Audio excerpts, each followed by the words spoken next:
देखिए, हमें ये समझना है कि पाकिस्तान एक ऐसा मुल्क है जिसने बहुत कुछ एक साल में ऑपरेशन सिंदूर के बाद हासिल किया है। पहले मैं आपको समझा दूं क्या हासिल किया है और उसका मतलब क्या है। इस समय देखिए, अराकी जो है उन्होंने ओपनली बताया है न्यू वर्ल्ड ऑर्डर के तहत जो दुनिया ने आज तक नहीं देखा है। इसमें आप देखिएगा जो पाकिस्तान है उसका सऊदी अरेबिया से सिक्योरिटी अरेंजमेंट 1970 से है, कोई नया नहीं है। पर सिंदूर के बाद नवंबर 2025 में उन्होंने फॉर्मल डिफेंस एग्रीमेंट किया। उसके बाद आप देखिए कतर भी उनसे बात कर रहा है। जैसे मैंने आपसे बताया, ये एमओयू में लिखा हुआ है कि अमेरिकन को जो है वहां वेस्ट एशिया से जाना है, उनको अपनी जो फोर्सेस हैं जो नजदीक हैं ईरान के, उसको एंड ऑफ द डील तक मतलब 60 दिन से 30 दिन आगे मतलब 90 दिन के अंदर अंदर निकालना है। तो कतर से भी वो निकलेंगी। कतर ऑलरेडी बात कर रहा है पाकिस्तान से। तो कहने का मतलब ये है सिक्योरिटी रूल एक बात है। सबसे पहले प्रवीण साहनी जी, स्विट्जरलैंड में जो कुछ हुआ उसको आपने भी देखा, मैंने भी देखा, लेकिन जो मैंने नहीं देखा वो आपने क्या देखा वहां? देखिए, सबसे बड़ी बात यह है कि स्विट्जरलैंड जब ये दोनों साइड्स गई हैं, दोनों साइड्स इस लड़ाई को खत्म करना चाहती हैं। ईरान चाहती है पीस, ईरान लड़ाई जीत चुका है। ट्रंप के पास, अमेरिका के पास कोई चारा नहीं है क्योंकि वो लड़ाई हार चुके हैं और उनके पास कोई मिलिट्री ऑप्शन नहीं है। तो जो भी वहां पर ड्रामा हुआ या नाटकबाजी जो आपने बयान किया हुआ, उसका एंड नतीजा ये निकला है कि जो हाई लेवल कमेटी है फ्यूचर टॉक्स के लिए वो बन गई है। हाई लेवल कमेटी में होंगे खालिबाफ, अराक्ची, जेडी वांस, prime minister of Pakistan and prime minister of Qatar. तो ये तो हाई लेवल वो जो कमेटी है वो बन गई है। उसके साथ साथ 4 ग्रुप्स और बन गए हैं। एक है जो कि सैंक्शंस को देखेगा, एक न्यूक्लियर इश्यूज को देखेगा, एक रिकंस्ट्रक्शन एंड इकोनॉमिक डेवलपमेंट देखेगा ईरान की, और एक जो है जो एमओयू साइन हुआ है उसको मॉनिटर करेगा, उसकी इम्प्लीमेंटेशन देखेगा। साथ में क्या हुआ है, एक डी कॉन्फ्लिक्ट सेल भी खुल गया है, वो सिर्फ लेबनान के लिए है। अच्छा, अब जहां तक ये जो 4 ग्रुप्स हैं, इन 4 ग्रुप्स में सैंक्शन, न्यूक्लियर और मॉनिटरिंग ये अभी इस हिस्से पे कोई बात नहीं हुई है। तो जहां तक सवाल ये है कि डी कॉन्फ्लिक्ट सेल है, उसके अंदर होंगे अमेरिका, ईरान, लेबनान गवर्नमेंट और मीडिएटर्स होंगे कतर और पाकिस्तान। इसमें क्या है कि जो इशाक दार हैं, जो फॉरेन मिनिस्टर हैं पाकिस्तान के, जो बहुत ही इंपॉर्टेंट रोल प्ले कर रहा है पाकिस्तान, उन्होंने बताया है बिल्कुल साफ कि जो सैंक्शंस हैं, जो न्यूक्लियर टॉक्स हैं और जो एमओयू को मॉनिटर करना है, ये तीनों चीज़ों पे अभी बातचीत होनी है। अभी इसमें बातचीत नहीं हुई है।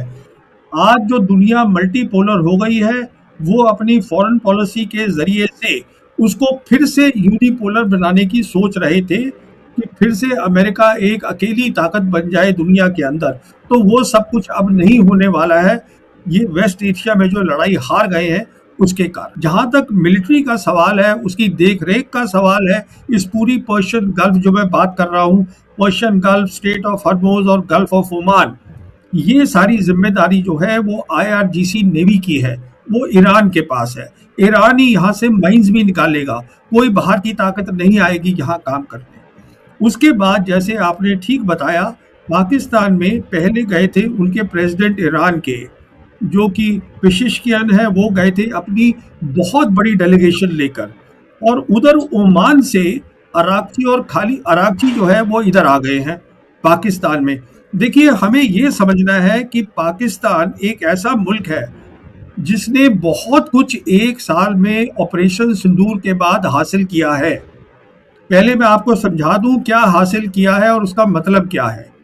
इस समय देखिए, अराकी जो है उन्होंने ओपनली बताया है न्यू वर्ल्ड ऑर्डर के तहत जो दुनिया ने आज तक नहीं देखा है, वेस्ट एशिया में जितनी भी रीजनल प्रॉब्लम है उनका रीजनल सोल्यूशन होगा, बाहर की ताकतें वहां नहीं होंगी।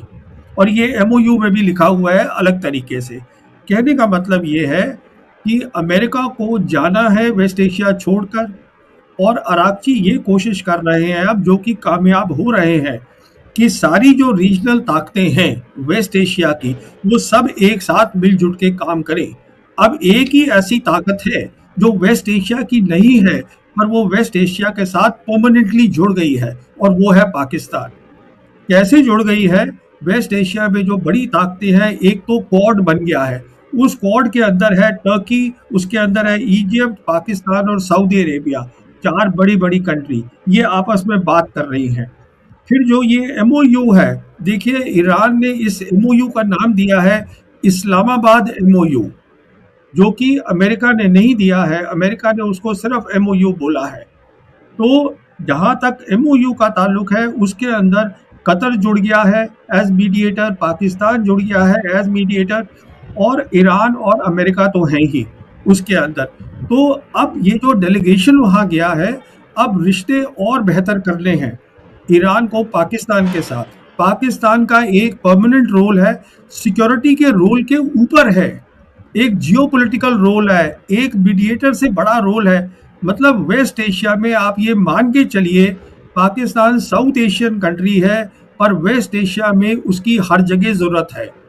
अब वो जो गए हैं, जो अरागची हैं और पेशेशकियन, जो अपनी बहुत बड़ी डेलीगेशन लेके पाकिस्तान गए हैं, अब वो बातचीत वहाँ हो रही है इकोनॉमिक इश्यूज़ पे, सिक्योरिटी इश्यूज़ पे, मिलिट्री इश्यूज़ पे, टेक्नोलॉजी के ऊपर, तो सब कुछ हो रहा है। देखिए पाकिस्तान आज एक ऐसा मुल्क है मल्टीपोलर वर्ल्ड में, जहाँ तीन बड़ी ताकतें हैं, अमेरिका, चाइना और रशिया, उन तीनों के साथ उसके रिश्ते जो है बहुत अच्छे हैं, जो और किसी कंट्री के नहीं है। पाकिस्तान वो मुल्क है जो अमेरिका ने तय किया है, यूरोप ने तय किया है, रीजनल कंट्रीज वेस्ट एशिया की ने तय किया है कि उसने ऑपरेशन सिंदूर में अपनी कन्वेंशनल मिलिट्री कैपेबिलिटी अच्छी दिखाई।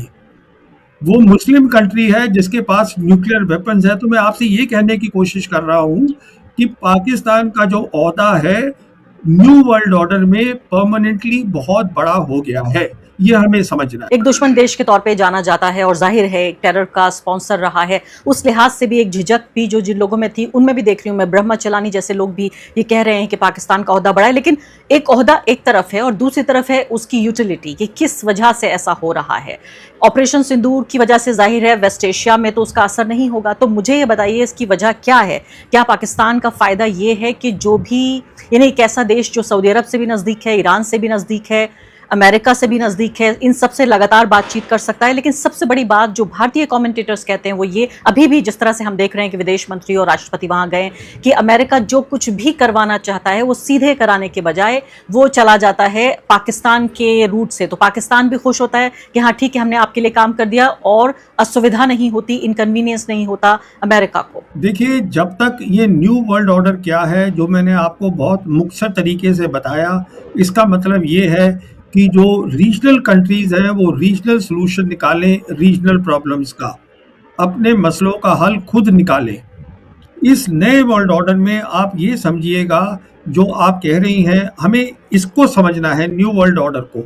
इसमें आप देखिएगा जो पाकिस्तान है उसका सऊदी अरेबिया से सिक्योरिटी अरेंजमेंट 1970 से है, कोई नया नहीं है। पर सिंदूर के बाद नवंबर 2025 में उन्होंने फॉर्मल डिफेंस एग्रीमेंट किया। उसके बाद आप देखिए कतर भी उनसे बात कर रहा है। जैसे मैंने आपसे बताया, ये एमओयू में लिखा हुआ है कि अमेरिकन्स को जो है वहाँ वेस्ट एशिया से जाना है, उनको अपनी जो फोर्सेस हैं जो नज़दीक हैं ईरान के, उसको एंड ऑफ द डील तक, मतलब 60 दिन से 30 दिन आगे, मतलब 90 दिन के अंदर अंदर निकालना है। तो कतर से भी वो निकलेंगी। कतर ऑलरेडी बात कर रहा है पाकिस्तान से। तो कहने का मतलब ये है, सिक्योरिटी रोल एक बात है। दूसरी बात ये है कि जब मैं आपसे कह रहा हूँ कि उसका जियोपॉलिटिकल ओहदा बढ़ गया है, इसका मतलब ये है, जो ये यूरेशियन लैंड मास आज हम देखते हैं नक्शे के अंदर, माइनस वेस्टर्न यूरोप, यहाँ पे सारा काम हो रहा है। यहाँ पर आपके दर्शकों को शायद मालूम हो, बेल्ट एंड रोड इनिशिएटिव आ रहा है, बहुत आ चुका है। और जो रशिया है उनका यूरेशियन सिक्योरिटी आर्किटेक्चर आ चुका है। इस सब में ट्रेड, कनेक्टिविटी, इकोनॉमिक एक्टिविटी, इस सब में पाकिस्तान जुड़ गया है। मैं आपसे ये कह रहा हूं, तो ये सिक्योरिटी एक इशू है, बाकी वो नए वर्ल्ड ऑर्डर में जुड़ गया है। और आज जो उसकी जो है रीच है, स्ट्रेटेजिक रीच, वो वेस्ट एशिया में पहुंच चुकी है।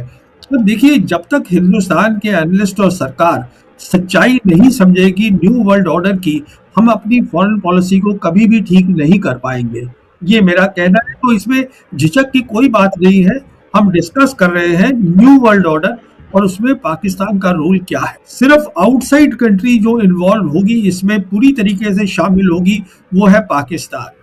तो हिंदुस्तान को समझना है, क्योंकि हमारे बहुत सारे यहाँ पर इम्पोर्टेंट रीजंस हैं कि हमें वेस्ट एशिया में हमारे वो वर्कर्स काम करते हैं। हमारा यूएई के साथ बहुत, हम वहाँ से तेल लेते हैं, गैस लेते हैं, एलएनजी लेते हैं। ईरानी सदर मसूद पज़ेश्कियान की पाकिस्तान आमद के ऊपर उनको वीआईपी किस्म का प्रोटोकॉल दिया गया। और ज़रा पाकिस्तान और ईरान की हमने जो लाजवाब दोस्ती है अगले कई सालों तक चलेगी, लेकिन हमारा जो पड़ोसी देश है उसको हमने ये देख के हमें जेलसी फील हो रही है, क्योंकि ईरान हमेशा इंडिया का अपना कहते हैं फेवरेट समझा जाता है और हमेशा पाकिस्तान को अपना घेस रहता है। लेकिन ईरान हो गया, उसके बाद रूस हो गया, ये सारे अपना पाकिस्तानी फेवर कर रहे हैं और पाकिस्तान की हमायत कर रहे हैं। पाकिस्तान इतने बड़ी अपना कहते हैं वर्ल्ड लेवल का अपना अचीवमेंट हासिल किया कि ईरान और अमेरिका जैसी जो दुनिया की अपना तीसरी आलमी जंग लगने जा रही थी, उसको रुकवा के पाकिस्तान यानी कि अपना कलीदी अपना रोल प्ले किया और पूरी दुनिया अपना पाकिस्तान को अपना प्रेस कर रही है। और ज़रा ईरान और पाकिस्तान अगर करीब हो तो इससे पाकिस्तान को मैंने काफ़ी अपना एडवांटेज होगा तेल और गैस कीमत में।